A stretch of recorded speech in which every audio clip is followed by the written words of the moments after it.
Live from WSLS, this is 10 News at 6, working for you. Now at 6, a high-profile murder case turned manhunt from 2019 back in court. The surprising argument used by the defense. Warm and breezy today. We'll let you know how long the winds will stay strong. Plus, we're tracking rain as well. We'll let you know when it starts and when it ends coming up. And a fight for freedom abroad amid a battle against racism at home. I don't consider myself a hero. The special message one living legend is sharing with VMI cadets. Good evening and thank you for joining us. I'm John Carlin. And I'm Rachel Lucas. Michael Brown, the former Marine who led law enforcement on a nationwide manhunt, went before a judge today. Yeah, he pled not guilty to all charges. You might remember he was on the run for weeks in late 2019, suspected of murder in Franklin County. And then when his RV was found in Roanoke, schools and businesses shut down. 10 News reporter Lindsay Kennett explains the shocking new details that we learned inside the courthouse. I do plead to the felony charge of first-degree murder. Not guilty. Not guilty by reason of insanity. That was the plea 24-year-old Michael Brown entered in a Franklin County courtroom Thursday. The ex-Marine is accused of shooting and killing his stepfather, Rodney Brown, back in November 2019, then leading authorities on an 18-day nationwide manhunt. Attorneys revealing in court today, Brown said he had been hiding inside the RV authorities searched, then demolished, before escaping and going on the run. And that they didn't locate him because he was hiding in a cabinet. Two witnesses, experts in psychiatry, testified that Brown did meet the state requirements for an insanity defense. However, one of them said he would seriously reconsider after learning in court that Brown allegedly pointed a gun at his mother after the murder before asking her to give him a 3-hour head start. And Brown's ex-wife calling him a psychopath. Which is consistent with the statement that Mr. Brown had reportedly made that he was disappointed in his career because he didn't get to shoot enough people. The Commonwealth painting Brown as savvy, pretending to have dissociative episodes at the time of the murder and when writing about it afterwards. Does it sound convenient that the things that he can't remember are the things that would be the most incriminating? While the defense highlighting Brown's ongoing reports of blackouts and dissociative episodes, as well as the childhood trauma and abuse at the hands of his stepfather. There was significant chronic abuse that Michael suffered, both himself personally, seeing his brother go through it, seeing his mother. Yes, that's right. The defense also citing a family history of mental health issues. His mother was admitted to a mental hospital for years while Brown was growing up. While both witnesses testified Brown did meet the threshold for an insanity defense, it's up to the judge to determine if he in fact was insane at the time of the murder. In Franklin County, Lindsay Kennett, 10 News, working for you. That trial will continue next Wednesday, February 23rd. The judge will hear more evidence and arguments before she reaches a decision. The son of retired Assistant Police Chief of Buena Vista charged in his murder made his first appearance in court today. Jonathan Patterson went before a judge to determine his attorney status. The 35-year-old is accused of murdering his father, Jay Patterson, and setting his house on fire. Jonathan was identified early as a suspect and was arrested about an hour after authorities responded to the fire. A friend of the family says they are utterly devastated. They've known Jonathan, his son, all his life. They've watched him grow up. They've experienced joys and disappointments with him. As you can imagine, they're feeling a tumult of emotions right now about Jay's death and Jonathan's alleged role in it. He's scheduled to appear in court again in early April.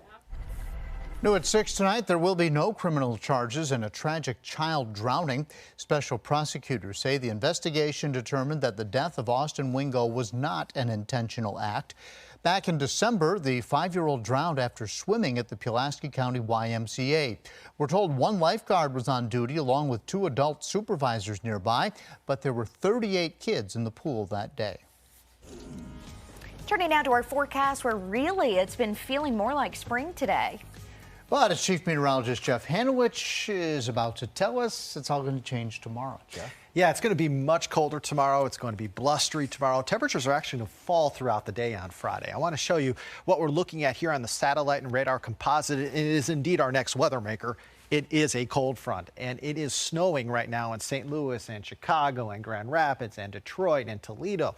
But it is raining in places like Albany, Pittsburgh, Charleston, West Virginia, south into Nashville. Impressive line of showers and thunderstorms extending from near Lexington all the way south towards the Gulf Coast. And yes, we are going to pick up on some heavier rain here locally as we head into tonight. Now this evening, the general trend will be for the rain to start filling in more than what we're seeing outside right now, such that by 9 o'clock, the chance for rain goes up to 30 to 40%. And then by 10, 11 o'clock, that chance for rain goes up to about 70 to 80%. It is, however, going to be very warm outside this evening. The wind alerts are already in effect until 7 a.m. Friday. So we have wind advisories in effect for everybody in the viewing area. Sustained winds tonight, 15 to 25, gusting 30 to 45. This is going to be an event that impacts everybody. Everybody is going to have wind. Could have some gusts here tonight, 40 to 50 miles per hour. Could have some gusts Friday into Saturday between 20 and 30 miles per hour. So the winds may not be as strong, say, later Friday into Saturday as they will be tonight, but it's still going to be breezy. Rachel? The job of an emergency dispatcher can be a traumatic one. That's why some local dispatchers are pushing Virginia lawmakers to deem them as first responders to receive better benefits. Right now, they're viewed as clerical workers, which means they receive fewer mental health resources, retirement benefits, salaries, and trainings. And we're told the job can have an emotional toll. What you're hearing on the other end is, my husband's got a gun to my head. And the next thing you hear is a gunshot. That's really terrifying. Although the House bill to enhance retirement benefits for dispatchers failed this year, the Senate bill is still on the table. New tonight, a special visitor at VMI. One of the last surviving Tuskegee Airmen will speak to cadets on post in just a few hours. And now at 95, he's sharing his story with 10 News reporter Alyssa Ray. Lieutenant Colonel Enoch Woody Woodhouse II played a major role in American history. And despite being hailed by others as a hero, he doesn't view himself as such. The true heroes are at Arlington National. The true heroes are not with us. He was part of the 332nd Fighter Group, typically referred to as the Tuskegee Airmen, a group of predominantly black fighter pilots who fought in World War II. In a time where segregation was still prominent in America, Woodhouse didn't know the impact they would eventually have on the country. We were so busy trying to cope with the present situations, the present injustices. We did not have the potential to see how America could change for the better. In 1948, the United States Armed Forces was integrated. The Tuskegee Airmen set the stage for future servicemen and women. I am as qualified as the next person on my resume, and I don't have to face the same obstacles. As Woodhouse prepares to take the stage at VMI, his accomplishments and reputation precede him. He is the epitome of what we seek to do with our lives, what we seek to be. His message is one of unity. I'm speaking about American history. This is our history, not mine, yours, but ours. In Lexington, Alyssa Ray, 10 News, working for you. Coming up, a temporary plan for a controversial project. The next steps as the Roanoke bus station moves to a new location. And from Beijing to the Hill City, the 4 winter sports from the Olympics that you'll find right here at home. Urban heat islands, they're an issue across the country and here in Roanoke. The cause? An abundance of concrete and cement. A paved area like this one can be up to 15 degrees hotter than a green space. The solution? Well, that's where it gets tricky. Our goal is to provide solutions and hear from you with ideas and future suggestions for solutionaries. Become an insider right now. Watch our new episode on climate change and become a part of the solution at WSLS.com/insider.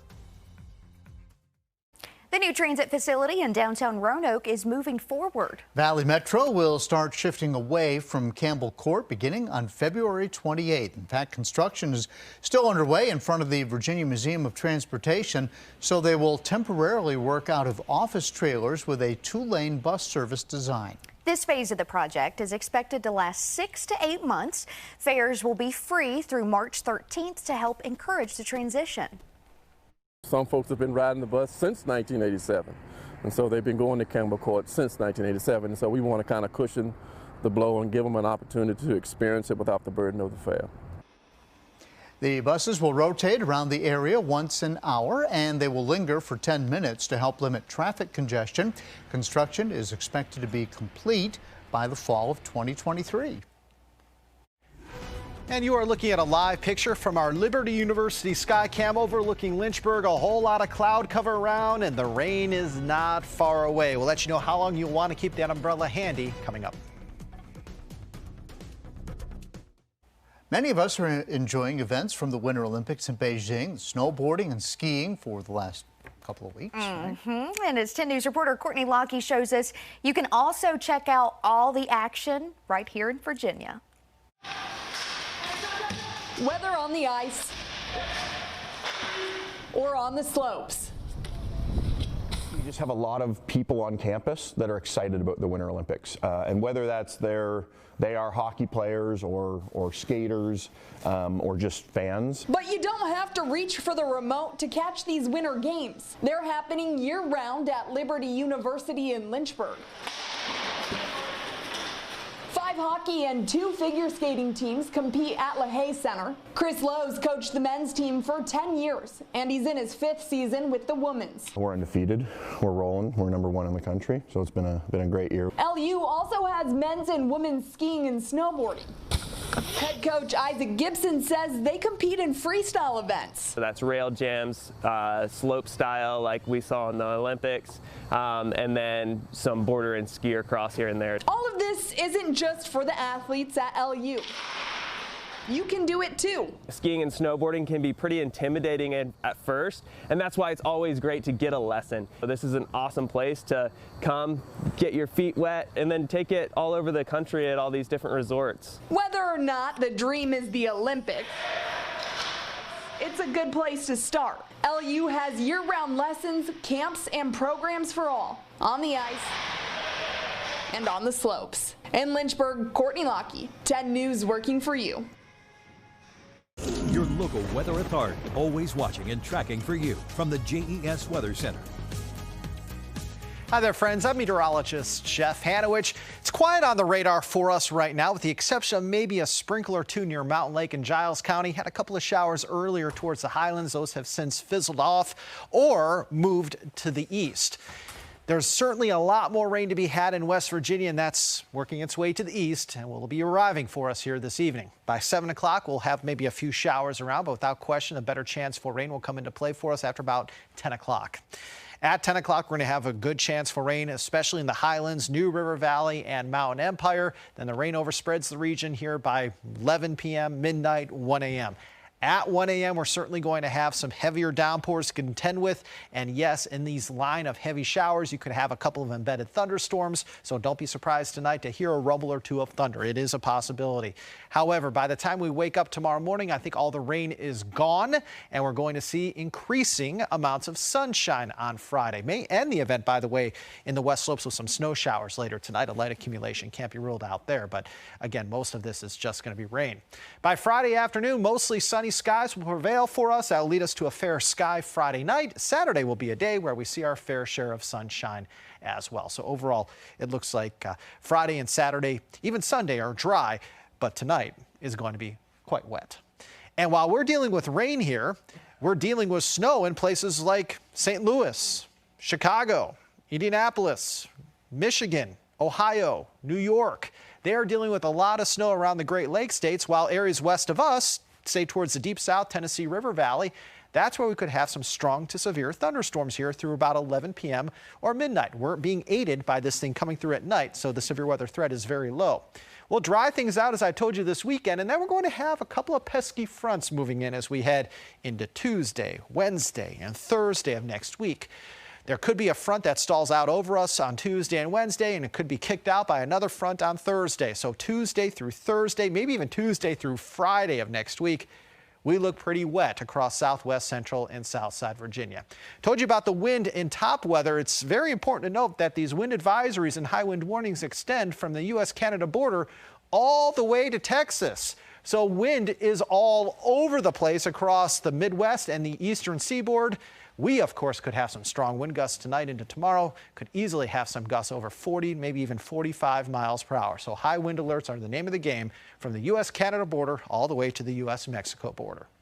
58 right now, Wytheville, 68 in Lynchburg, 66 in Martinsville. We are looking at temperatures tonight in the 50s and 60s. However, by tomorrow afternoon, we're looking at temperatures dropping for the most part into the 30s and 40s. For tonight, mild, windy. It's going to be a night where you're going to want the umbrella. Overnight lows tonight in the 40s and 50s for the most part. Again, temperatures hold steady or drop throughout the day tomorrow in the NRV. Highlands 40s on Saturday and Sunday. South side, you're in the 60s at midnight tonight, falling into the 40s later tomorrow afternoon. For Lynchburg, you are looking dry Saturday, Sunday, and Monday with a chance for rain Tuesday, Wednesday, and Thursday. And across the Roanoke Valley, you're looking at temperatures this weekend 50 to 55. By next week, temperatures are back into the 60s. We'll be right back. And now, the Freedom First Sports Desk with John Appicello. College football never far from our minds. Michigan's Jim Harbaugh, after a flirtation, if you will, with the NFL, will make a little more than $7 million this season in base salary. His contract has been extended through the 2026 season. Total value $36.7 million. It does include a hefty buyout. If he were to leave at any reason, there'd be a $3 million penalty in year one. But by interviewing in the NFL, he did get a $3 million raise. To the hardwoods, and the Virginia Tech women are back in action, riding a 4-game win streak. A pair of wins over ranked ACC teams last week. They currently stand third in the conference with Syracuse in the Carrier Dome. The next challenge tonight. I've been saying it all along that we're as good as anyone when we play well, play the right way. And I know it's game 20-something, 24, 25. And we're starting to figure it out. These were things that we talked about in the offseason, and the fact that it's coming to fruition is just amazing, and it feels really, really good to be in this position. Wins over ranked Georgia Tech and North Carolina have moved the Hokies back into the top 25 poll. They're number 23 after an 11-week absence. Daytona single car pole qualifying last night, but just for the front row and to set the field for the dual races tonight. It was more Hendrick domination, as defending Cup champ Kyle Larson led the 4 Hendrick drivers into the top 5 by grabbing the pole. But Kyle reminding us right after, super speedway qualifying is more about the team and the equipment than it is about the driver. Normally when you get the pole, you feel like you've got a big impact on it, and when you qualify here at Talladega, you don't really feel like you have an impact on it. But either way, it's almost feels like my most proudest pole I've had, just because you're proud of everybody that's involved in doing it. So definitely really cool. All right, tonight's 2 150-mile duels begin at 7. That will set the rest of the field for the 500 on Sunday. Your Olympic medal count. Do I have to say Norway again? No, I don't think so, but it's Norway. But the U.S. and Germany having a nice battle for 3rd and 4th. News and notes for you. That F1 race director that botched the finish of the Abu Dhabi race has been canned. That race decided the championship. NCAA women's basketball tonight, Flames on the road, Highlanders at home, and we've got state wrestling classes 1 through 3 underway tomorrow in Salem. Nightly news coming up next. We'll see you back here at 7.